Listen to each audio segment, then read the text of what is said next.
And we got determinants and Cramer's rule today. Determinants and Cramer's rule, you need to really watch this one closely. It's not hard stuff, and the closer you watch this, the easier it's going to be on you tomorrow, I promise you. All right, determinant, first of all. A determinant is a one number value of a square matrix. It's got to be square. 2 by 2, the quickest way to do 2 by 2, you just multiply that way, that diagonal, multiply that diagonal, and then subtract every time. So here's an example down here. You can just multiply 6 times 3, and also multiply negative 3 times 2.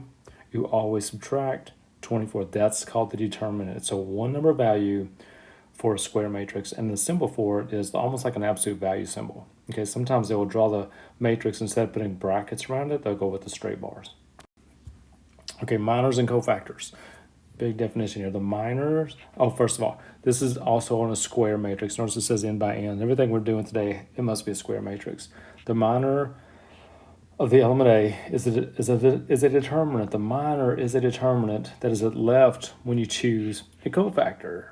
Okay, I know this is confusing. The words are going to be confusing, but I'll show you one in just a second. So, for example, the number 2 right there, that would be a cofactor. And if I take out the number 2 as a cofactor, the minor would be like a minor determinant. So 2 is in the first column and also the first row. So the minor would be the determinant of that 2 by 2. Okay, and you can do that with any number. Let me pick one more. If you pick, let's say you pick the number or the cofactor 5. 5 is in that column and it's in that row. So it would leave 2, negative 1, 0, 4. That would be the minor. The minor is the determinant that is left over after you take out the cofactor. Let me show you one.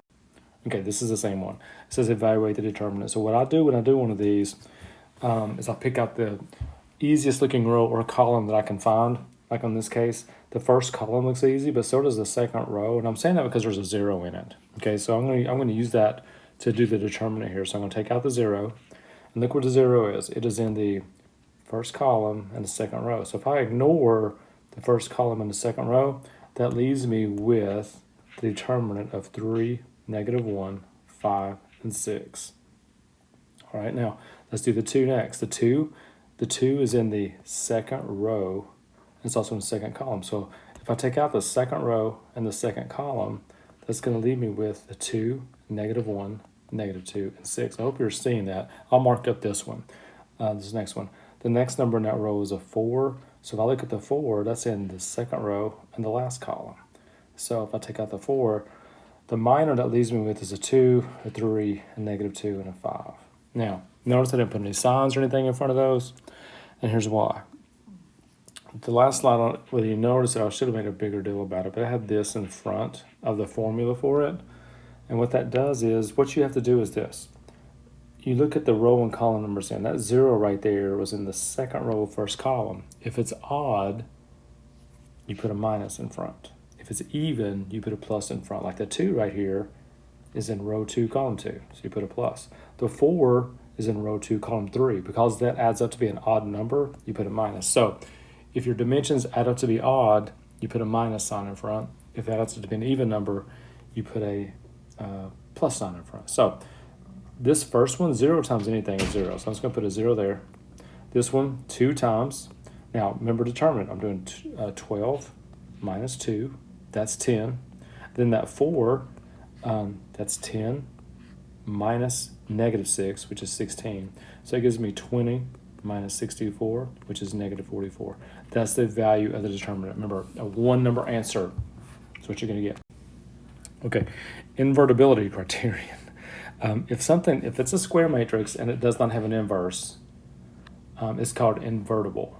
Invertible means no inverse. And the way you know it's invertible is if the determinant is A. So if you have any matrix and you find out the determinant is 0, then it means it's invertible. It has no inverse. So look at this one. We're gonna show that this one is probably invertible. Or has no inverse. So I'll take the easiest row, which is this one by far. It's got all these zeros in it.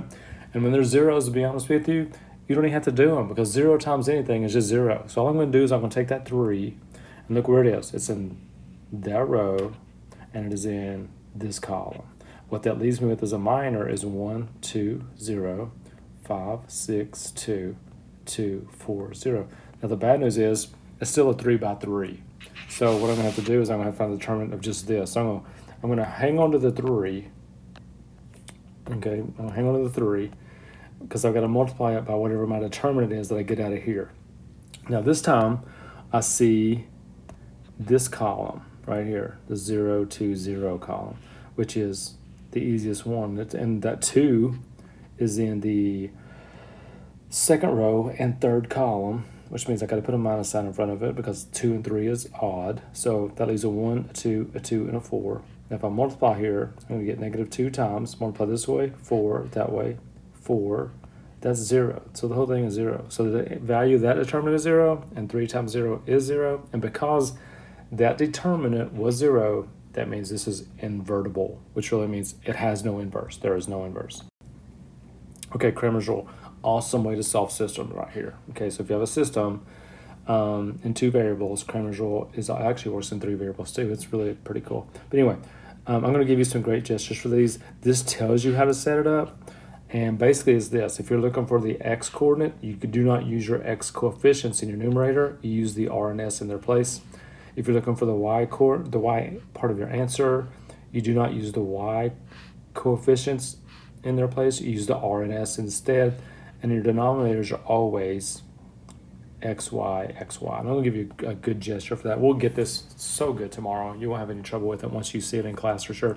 And it only works if the A, B, C, D determinant does not equal 0, because that would make your denominator 0. All right, let me show you one. Use Cramer's rule to solve the system. Okay, so what I'm going to do is I'm going to put the x equals my fraction bar, a couple of 2 by 2 determinants. Now, here we go. When you're looking for x, you cannot use the x coordinates. What we're going to do is we're going to use those 2 numbers in their place. The y's are okay. Your denominator, you always just go the coefficients on the x's and the y's, in the right column. So now you just work those out real quick. Multiply, multiply, subtract. That's going to be negative 20. Do the bottom. Multiply, multiply, subtract. That's going to be 10. That's negative 2. That's your x coordinate. The y coordinate, watch how quick this y is.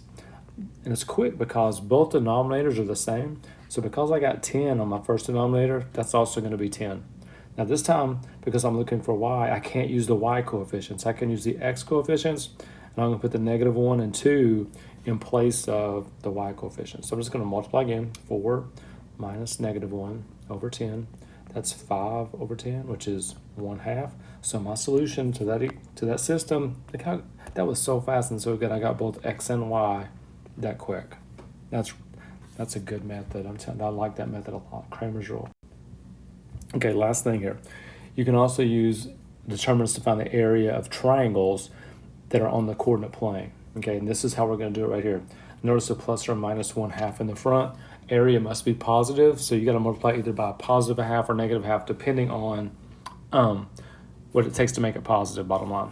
Now all we're going to do is we're going to take the coordinates of each vertex, put them into columns A and B, and the third column is going to be 1, and we're going to go with it. And again, we're going to make the sign whatever makes it positive. Let me show you one quick one, and we're done.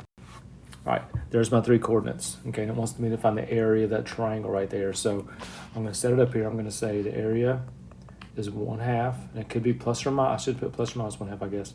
And I'm going to put the points in: negative 1, 4, 3, 6, 1, 2, and you have 1s in your last column every time. That's what makes it work.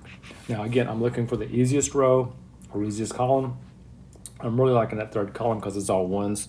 So I'm going to put a 1 as my cofactor. That's first row, last column, so that's going to leave me with 3, 6, 1, 2. I'm going to put another 1. That's now the second row. I'm here now. That's the second row, third column. So that leaves me with a negative 1, a 4, a 1, and 2. I hope you're following that. And I'll use the third 1, and that's the last row, last column. So it's going to leave me with a negative 1, 4, 3, 6 as my minor. Okay, now my first one was in row 1, column 3. That's even, so that stays positive. The second one is row 2, column 3, 1 and 3. Sorry, row 2, column 3. 2 plus 3 is 5. I got to put a minus sign. The last one is row 3, column 3. That's positive, so I put a plus sign. All right, so this one I'm getting 1 times 6 minus 6. That's 0. Here I'm getting 1 times negative 2 minus 4. That's negative 6. And here I'm getting 1 times negative 6 minus 12, which is negative 18. So here's what I'm getting. I'm getting a 6 and a negative 18, which is negative 12. Now I haven't even done this 1/2 yet, okay? And because I got a negative 12, area is always positive. The reason it's a plus or minus in front of the half is because you got to use the one that you need. So this time I need the negative 1/2 times the negative 12 so that I'll get a positive area, which is going to be 6 square units, by the way. All right, I hope that wasn't too bad. A lot of uses for determinants. Kramer's rule is awesome. Area of that triangle, oh my gosh. If you would have had that in geometry, if you'd have known that already, could have saved you a lot of heartache. All right, I'll see you in class tomorrow. We'll work on it. See ya.